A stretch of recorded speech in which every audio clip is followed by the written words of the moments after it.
नमस्कार मंडळी, जय महाराष्ट्र. तर आज मी बोर्डवर काही लिहिलेलं नाहीये, कारण की आज तुम्ही लिहिणार आहात माझ्यासोबत. तर वही आणि पेन आधीच घेऊन बसा, कारण की मी तुम्हाला लिहायला शिकवते तेलुगू भाषा. आता तेलुगू मधील मुळाक्षर आपण शिकणार आहोत, स्वर आणि व्यंजन दोन्ही. तर तेलुगू मधील स्वरला म्हणतात अच्चुलू आणि व्यंजनाला म्हणतात हल्लुलू. आई पासून तर क आणि रा पर्यंत इकडं ज्ञान आहे. रा पर्यंत आपण शिकणार आहोत की कसं लिहायचं. लिहिल्यात तुम्ही जेव्हा तेलुगू भाषा लिहायला शिकता तर त्याचा एक फायदा होईल की तुम्ही वाचायला पण शिकाल आपोआपच. जेव्हा तुम्हाला मुळाक्षरांची ओळख होते तुम्ही वाचायला आपोआपच शिकणार, कुठं काय लिहिलं हे वाचणार. आणि त्यानंतर छोट्या छोट्या गोष्टी पुस्तकातल्या वाचून पण तुम्हाला हे कळेल की इकडं भाषा कशी वापरली जाते. तर हा एक फायदा होऊ शकतो. आणि आपले जे ऑलरेडी जे व्हिडिओ चालू आहेत ते तर चालूच राहणार आहेत, पण ही एक वेगळी सिरीज काढते ज्यांना तेलुगू भाषा लिहायला शिकायची त्यांच्यासाठी. तर कमेंट करून सांगा तुम्हाला ही सिरीज कंटिन्यू पाहिजे की नाही, तरच मी कंटिन्यू करेल. तर चला आपण आता शिकूयात की तेलुगू भाषेतले मुळाक्षर कसे लिहायचे. चला तर पहिल्या अ काढूयात. मराठी मी पहिल्यांदा काढणार आहेत मुळाक्षर, आणि त्याच्या खाली मी दोनदा तुम्हाला तेलुगूमधून लिहून देणार आहे की कसा हात वळवायचा आहे ते. आपला अ झाला अ अननस. ठीक आहे, हे बघा असा अर्धवर्तुळ घ्यायचा आहे आणि इकडचा गोल घेतल्यानंतर तो आपल्या डाव्या साईडच्या गोलाखाली रेष काढायची. सेम तसंच हे बघा, ही रेष त्या गोलाखाली गेली पाहिजे सरळ. अम्मा असतो इकडं म्हणजे आई. आता आपण बघूयात आ. आपला आ असतो आई. आईचा. आता आ बघा कसा काढायचा आहे. जवळजवळ तो अ सारखाच आहे, फक्त उजव्या साईडचा जो गोल होता तो असा वक्र करून ह्या गोलाखाली न्यायचा आहे. आपण पहिल्यांदा या साईडनी न्यायचो ना, आता या साईडनी. हे बघा हात कसा वळतोय ते बघा. आणि इथं आ असतं आऊ. आऊ म्हणजे गाय. हे बघा मी दोनदा काढलंय. आता आपला ई, छोटी ई इमारत. इथे पण छोटी ई मोठी ई अशा दोन ई असतात. ई सोपी आहे बघा, उलटा 3 काढायचा आहे खालच्या दिशेने आणि त्याला वक्र करून फुलीसारखं चिन्ह काढायचं आहे बघा. ई वरून इथं असतं इल्लू. इल्लू म्हणजे घर. ही झाली छोटी ई. आता मोठी ई आपली असते इडलिंबू. तसंच इकडं पण आहे ई म्हणजे ईगा. ईगा म्हणजे माशी. तर हा जरा वेगळाच ई असतो बघा. पहिल्यांदा मोठा वर्तुळ काढायचं आहे आपल्याला, त्याच्यातून एक रेष न्यायची आणि थोडं तिथं वक्राकार करायचा आहे आणि वरती द्यायचं आहे टिक मार्क. आता हे खूप साऱ्या मुळाक्षरांमध्ये येणार आहे वरती टिक मार्क द्यायचं, तर हे लक्षातच ठेवा. वर्तुळ काढायचं आहे, मध्ये रेष काढायची आहे, ती वक्रपणे यस आकारासारखा उलटा यस काढायचा आणि वरती द्यायची टिक. ईगा म्हणजे माशी. आता पुढचा आपला आहे ऊ. छोटा आणि मोठा दोन प्रकारचे स्वर इथे देखील आहेत ते तेलुगूमध्ये. बघा कसा काढायचा आहे ऊ. पुन्हा वरच्या दिशेने 3 काढायचा आहे, वरती छोटासा डॅश द्यायचा आहे, मध्ये द्यायची लाईन. माझा हात कसा वळतोय तिकडे बघा. आणि इथं ऊ म्हणजे असतं उल्लीपाया म्हणजेच कांदा, आणि आपल्याकडे असतं उशी. हे बघा सोप्पा आहे हा. यानंतर पुन्हा मोठा ऊ येईल, तो देखील असाच आहे पण थोडासा फरक आहे. आता ऊ आपल्याकडे असतो ऊस. हे बघा पुन्हा वरच्या दिशेने तोंड करून असलेला 3 काढायचा आहे, इथं वर्तुळाकार काढायचा आहे, मध्ये लाईन असणार आहे आणि पुन्हा तो यस आकारासारखा चिन्ह काढायचं आणि वरती 2 डॅश द्यायचे 2. आणि त्या वरच्या ज्या लाईन असतात त्या जास्त मोठ्या नसतात, छोट्याशा असं असतात त्या. आणि हे जे आहे हेच सगळ्या मात्रा असणार आहे पुढे जाऊन. उकार कसा द्यायचा, हे उकार आहे, मोठा उकार हा असा द्यायचा आहे बघा, हा असा. पुढे जाऊन हे मुळाक्षरांना येणार आहे. ऊ म्हणजे उयाला म्हणजे झोका. आता येतो रू. इथं रू मध्ये 2 स्वर आहेत, छोटा रू मोठा रू. आपल्याकडं एकच रू असतो, रू म्हणजे ऋषी. इकडं रू म्हणजे ऋषीच आहे दोन्ही पण स्वरांमध्ये फरक आहे. हे बघा, तर याच्यात काय आहे, डायरेक्ट आपला डब्ल्यू काढायचा इंग्लिशमधला आणि थोडं वक्राकार घ्यायचं आहे डावीकडून. सेम बघा डब्ल्यू आणि त्याला अजून एक यू ॲड करायचा आहे. डब्ल्यू सारखाच हात वळवायचा आहे. तर हा झाला रू. त्याच्यानंतर आपला दुसरा रू येणार आहे. दुसऱ्या रूची मात्रा म्हणजे दुसऱ्या रूचं चिन्ह कसं असणार आहे बघा. तसाच काढायचा आहे डब्ल्यू आणि त्याला ॲडिशनल काढायचं आहे आपल्याला यू आणि पुढे जाऊन उलटा न काढायचा. ही असणार आहे आपली रूची मात्रा. हे सगळे चिन्ह ध्यानात ठेवायचे. ही आची मात्रा असते. नळासारखं चिन्ह जे असतं ती आची मात्रा होते इकडं आणि ही पूर्ण जी आहे ती रूच्या दुसऱ्या रूची मात्रा आहे म्हणजे चिन्ह आहे. हा झाला रू. त्यानंतर येतो ए. एमध्ये देखील इकडे 2 स्वर आहेत.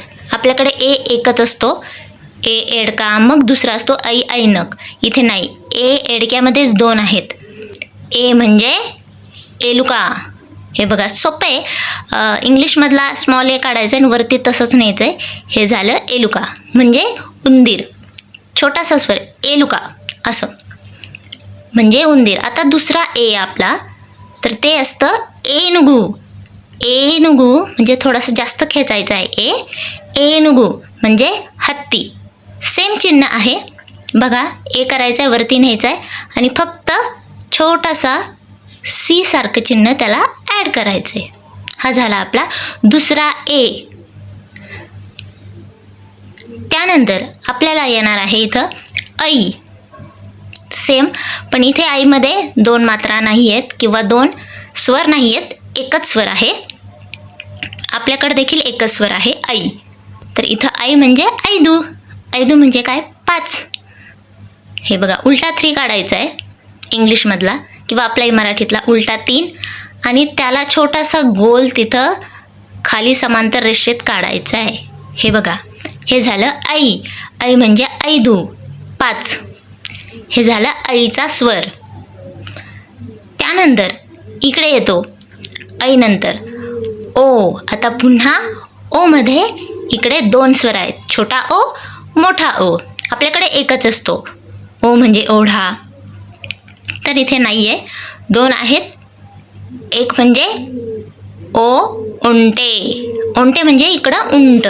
हे बघा हा सुद्धा डब्ल्यू सारखा काढायचा पण स्मॉल लिपीतला डब्ल्यू आणि वक्राकार हात नेहमी आपला अलंकारिकच इकडे फिरला पाहिजे. हे बघा हा आहे छोटा ओ, पहिल्या स्वरातला ओ. हा अगदी सोपा आहे. त्यानंतर दुसरा ओ. इकडं ओ म्हणजे ओढा. ओढा म्हणजे जहाज असतं, मोठं जहाज. सेम काढायचं आहे, फक्त इथं रफार सारखं आपण मराठीत रफार देतो ना तर तसं काढायचं आहे चिन्ह. हे बघा असा रफार द्यायचा आहे त्याच डब्ल्यूला, म्हणजे पहिल्याच ओला एवढं फक्त ॲड करायचं, मग मोठा ओ होतो. त्यानंतर येतो औ. औमध्ये इकडे एकच आहे आपल्यासारखं औषध. तर इकडं आहे औ म्हणजे औषधमू. सेम औषधलाच औषधमू. तर हे बघा त्याचं चिन्ह जर असं अवघड आहे. छोट्या लिपीतला डब्ल्यू काढायचा आहे आणि वरती असं एच, आडवा एच काढायचा आहे. हे बघा आणि हा एच काढून पुढं पुन्हा नळासारखं चिन्ह. ही झाली आपली औची मात्रा किंवा औचा स्वर. त्यानंतर आपल्याकडे येणारे पुन्हा अंग. जसं की मराठीत अंग, इथे पण अंग. आणि हा अगदी सोपा आहे कारण की तुम्हाला अ काढायचा आहे जो की तुम्ही सुरुवातीलाच काढला आहे. आणि हा झाला आपला अ आणि पुढं द्यायचं आहे मोठं वर्तुळ. डॉट द्यायचा नाही आहे, वर्तुळ द्यायचं मोठा गोल. मग ते होतं अंग. अंग म्हणजे इकडं अंगडी. अंगडी म्हणजे छोटंसं मार्केट. आता आहा सेम. तिकडे एक वर्तुळ दिलं होतं, इथं समोर द्यायचे आहेत 2 वर्तुळं. अ काढायचा आहे आणि समोर आपले 2 वर्तुळं ठेवायचे. हा झाला आहा. आणि शेवटचा स्वर हा आहा. स्वरांचे साऊंड तर तेच आहे आहा. आता बघूयात आपली व्यंजनं. पहिला आहे क, कमळ. तर क अगदी सोपा आहे तेलुगुतला. इंग्लिशमधला यस काढायचा आहे, वरती द्यायचे टिक मार्क. हा झाला क. क कलमू. कलमू म्हणजे पेन किंवा लेखणी. क अगदी सोपा आहे. बाकीच्यांचं तुम्हाला ध्यानात ठेवायला लागणार, जास्त हात वळवावे लागणारे. हा आहे ख. ख म्हणजे आपला मराठीतला 2चा आकडा तुम्ही काढायचा प्रयत्न करायचा आहे आणि त्यालाच त्याचं शेवटचं टोक वरती खेचायचं आहे किंवा आपण जसा श काढतो तसाच आकार काढायचा प्रयत्न करायचा आहे. खाली द्यायचा आहे छोटासा डॅश. हा झाला ख. ख म्हणजे इकडं खड्गमू. खड्गमू म्हणजे तलवार. तलवार असते इकडं. ख खड्गमू म्हणजेच तलवार. आता आहे ग. ग अगदी सोप्पा आहे. काहीच करायचं नाही. उलटा यू काढायचा आहे आपल्याला आणि वरती द्यायचं आहे टिक मार्क. ग. ग गडियारमू. गडियारमू म्हणजे घड्याळ. मोठं घड्याळ जे घरात असतं त्याला गडियारमू म्हणतात. ग गडियारमू. ग अगदी सोप्पा आहे. तो तुम्हाला यायलाच पाहिजे. काहीच नाही आहे. आता आहे घ. घ नीट लक्ष देऊन बघा कारण की तो जरा ट्रिकी आहे. छोटासा ए काढायचा आहे आणि पुढंच त्याला डब्ल्यू सारखा आकार ॲड करायचा आहे. खाली छोटीशी रेषा आणि वरती गॅप देऊन टिक मार्क. हा झाला घ. घ म्हणजे घंटा. घंटा आपल्या मराठीतलाच अर्थ घंटा. ए आणि त्याला द्यायचा आहे डब्ल्यू, खाली डॅश आणि वरती टिक मार्क. असं झाला घ. तर घ नंतर येतो आपला मराठीमधला अंग. तर सेम इकडं आहे. तर तो बघा कसा काढायचा आहे. आणि हे सेम आहे की कधीतरी वापरले जातात हे स्वर, पण ते असतात मुळाक्षरांमध्ये. हे बघा एकदम कर्वी असा डब्ल्यू काढायचा आहे आणि वरती अधिकचं चिन्ह द्यायचं आहे. सेम डब्ल्यू काढायचा आहे आणि वरती अधिकचं चिन्ह. पण डब्ल्यू कसा काढायचा आहे तो उलटा यस वाटला पाहिजे त्याची डावी साईड. हे झालं त्यानंतर येतो आपला च. सिक्वेन्स आपली मराठीसारखीच असणार आहे. च सुद्धा डब्ल्यू काढायचा आहे पण एक त्याचं टोक वरती खेचायचं आणि त्याला ॲड करायचं टिक मार्क. हा झाला च. च वरून असतं चक्रमू. चक्रमू म्हणजे चाक. जे की मराठीत पण आपण म्हणतो ना चाकाला चक्र, तसंच. हात कसा वळतोय ते बघा तुम्ही आणि नक्की जमणार तुम्हाला प्रॅक्टिसने. काही अवघड नाही आहे. एकदम फ्लोमध्ये काढायचं तर हे बघा असं पण काढतात. टिक मार्क म्हणजे अगदी टिक मार्कच येत नाही. जसं जसं आपलं अक्षर वळतं तसं तसं ते फ्लोमध्ये वेगवेगळे टिक मार्कचं वेगवेगळी चिन्ह होतं ते. आता छ. छ आपलं असतं छ छत्री. इकडं असतं छ छत्रपती म्हणजे महाराज. तर तसंच काढायचं आहे. डब्ल्यू फक्त खाली त्याला एक डॅश द्यायची आहे. च जसा काढला सेम तसाच, फक्त खाली त्याला एक डॅश, उभी डॅश द्यायची. टिक मार्क खाली एक डॅश. छ छत्रपती. त्यानंतर आपला येणारे ज. आपल्याकडे ज म्हणजे जहाज असतं. इकडं आहे ज जडा म्हणजे वेणी. सेम डब्ल्यू काढायचा आहे आणि वरती ही असा यू पसरट यू ॲड करायचा आहे वरच्या टोकाला. ज जडा. जडा म्हणजे वेणी मोठी. हे बघा. आता झ. झ म्हणजे आपलं असतं झगा. तर इकडं असतं झ झशमू. आता झशमू म्हणजे मासा. मासाला झशमू म्हणतात. चापा पण म्हणतात पण हे पुस्तकी भाषेतलं आहे. जसं की आपण म्हणतो मत्स्य किंवा मासा तसंच आहे.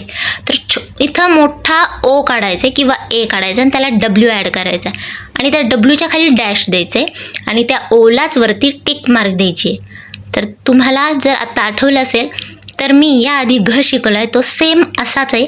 फक्त एक छोटासा फरक आहे. इथं जो आपण ए काढतो तो मोठा काढायचा आहे आणि तिथे जो काढतो तो छोटा काढतो आणि त्याचा डॅश पण त्या छोट्या एला असतो आणि इथं आपण डब्ल्यूला दिलं आहे. त्यासाठी मी काढून दाखवते. हे बघा तुम्हाला फरक कळेल. इथं छोटा ए आणि मोठा ए त्यातच खूप आपले मुळाक्षर आहेत तेलुगूतले. हे बघा हा आहे आपला ख. मी कुठं दिला आहे खाली डॅश, त्या छोट्या एला दिला आहे. टिक मार्क पण गॅप सोडून दिली आहे. आणि झ बघा कसा आहे, मोठा ओ काढायचा आहे. आणि हे खूप साऱ्या मुळाक्षरांमध्ये असणार आहे तुम्हाला. कधी छोटा ए काढायचा, कधी मोठा, पुढचं सेम असणार आहे. ही आपल्यासारखा स्वर आहे न्या. तोही सोप्पा आहे. ई इल्लूसारखं काढायचं आहे, पुढं द्यायचं आहे अधिक. हे इल्लूचं चिन्ह आहे ना, ई छोटा ई. मी आधीच शिकवले, लिहून पण दाखवले. सोप्पा, खाली फुलीसारखं चिन्ह आणि पुढं फक्त अधिक द्यायचं आहे. त्यानंतर येतो ट. ट वरून इकडं असतं टमाटा. टमाटा म्हणजे टोमॅटो. सोप्पा आहे. डब्ल्यूच काढायचं आहे. डब्ल्यू बऱ्याच ठिकाणी काढायचं आहे पण त्याच्यातही फरक आहे, तो नीट लक्षात घ्या. वरती छोटा गोल त्याला आला पाहिजे आणि वरती द्यायचा आहे डॅश. हा डॅश प्रत्येक ठिकाणी येणार आहे, कधी खाली कधी वरती आणि टिक मार्क देखील. आता आहे ठ. ठ ठ वरून इकडं असतं कंठमू म्हणजे कंठ गळा.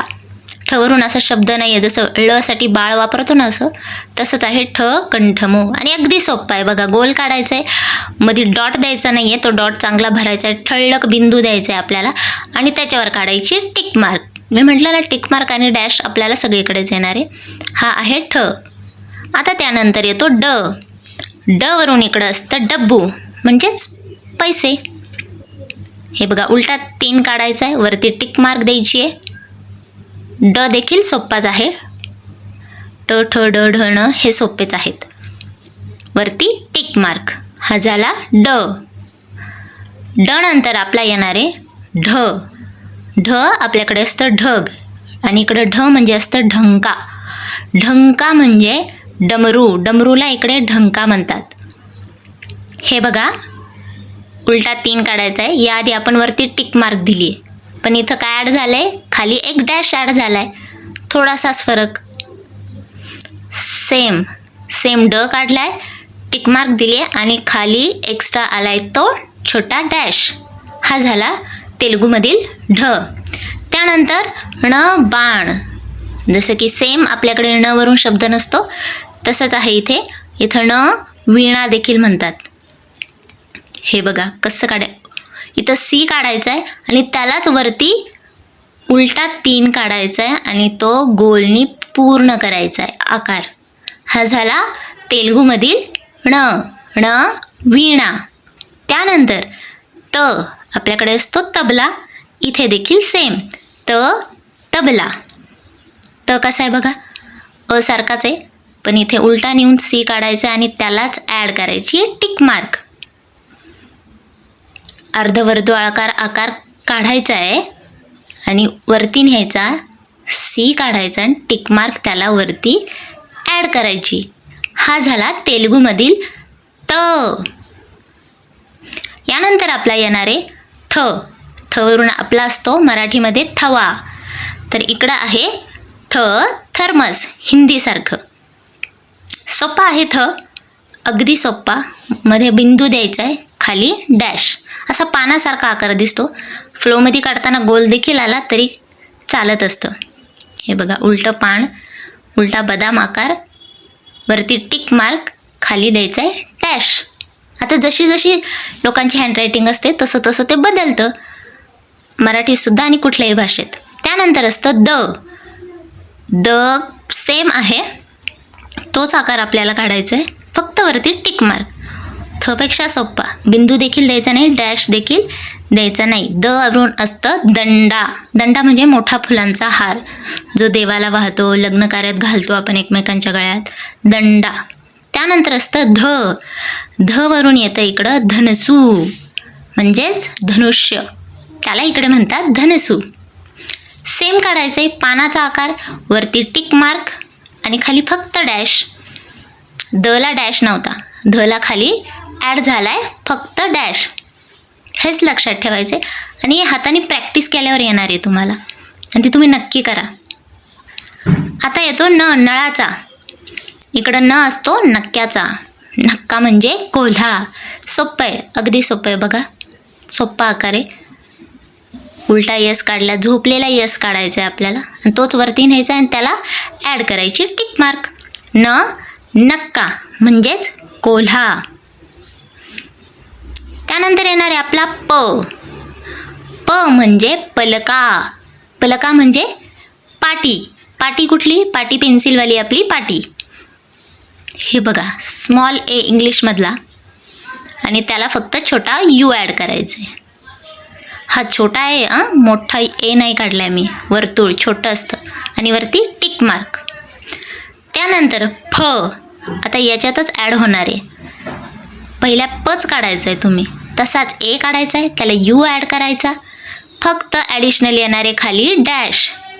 फ म्हणजे असतं फलमू म्हणजेच फळं, त्याला तेलुगूमध्ये फलमू म्हणतात.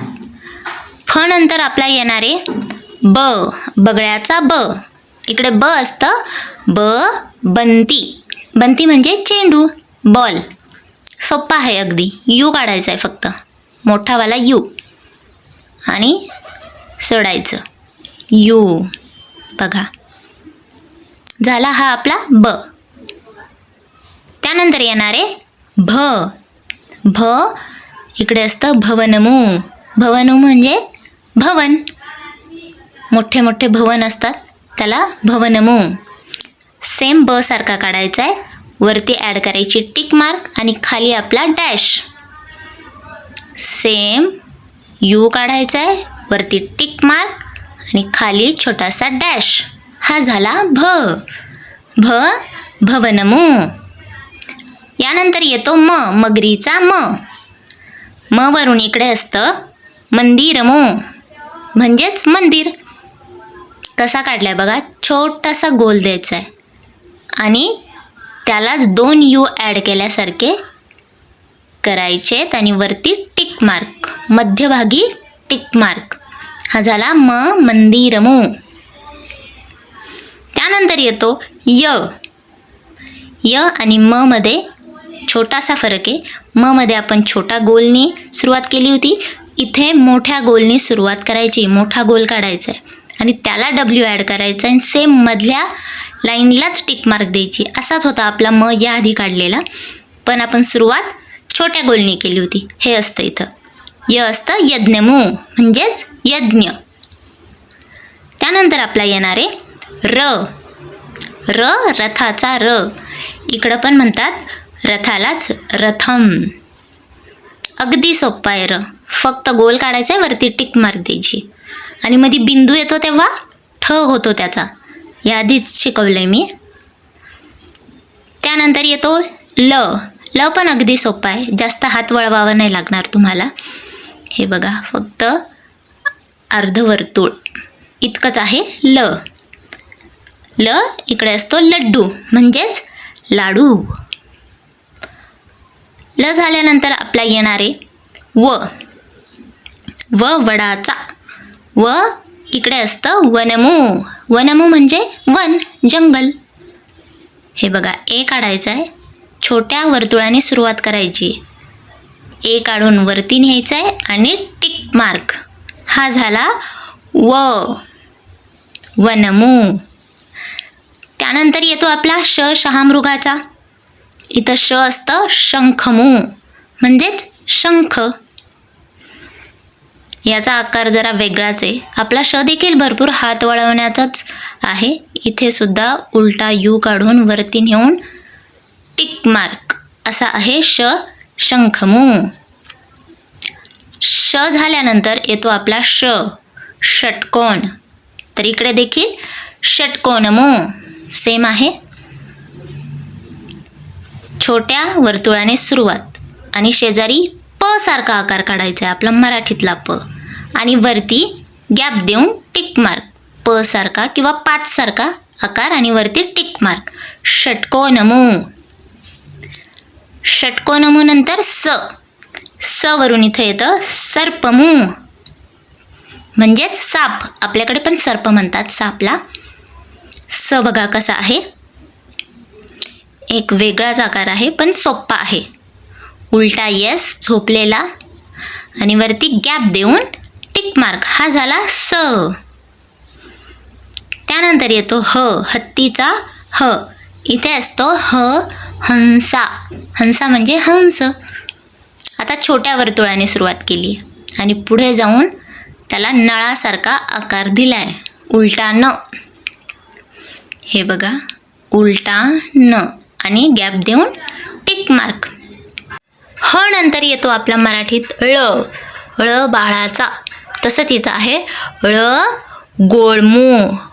गोळमू म्हणजे पृथ्वी, गोळा जसं आपण म्हणतो ना तसंच आहे.